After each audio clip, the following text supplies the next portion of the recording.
السلام علیکم۔ کراچی والے ہو جائیں تیار، طوفانی بارشوں کا الرٹ جاری۔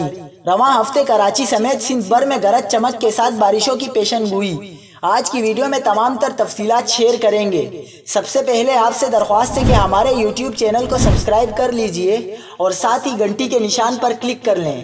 محکمہ موسمیات نے 16 سے 19 جون کے دوران سندھ میں آندھی اور گرج چمک کے ساتھ بارشوں کی پیشن گوئی کر دی۔ محکمہ موسمیات کے مطابق شمالی بحیرہ عرب کی مرطوب ہوائیں 16 جون کو سندھ میں داخل ہوں گی، جن کے زیر اثر صبح کے تمام اضلاع میں ہلکی بارش، گرج چمک اور گرد آلود ہوائیں چلنے کا امکان ہے۔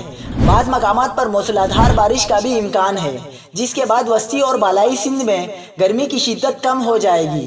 محکمہ موسمیات کا بتانا ہے کہ آندھی سے سندھ کے مختلف علاقوں میں جھونپڑیوں اور بل بورڈز کو نقصان پہنچنے کا خدشہ ہے، جبکہ بدین، ٹھٹھہ، حیدرآباد، عمرکوٹ، دادو، سکھر اور لاڑکانہ میں طغیانی کا خدشہ ہے۔ محکمہ موسمیات کا کہنا ہے کہ 18 اور 19 جون کو کراچی میں بھی بارش کا امکان ہے۔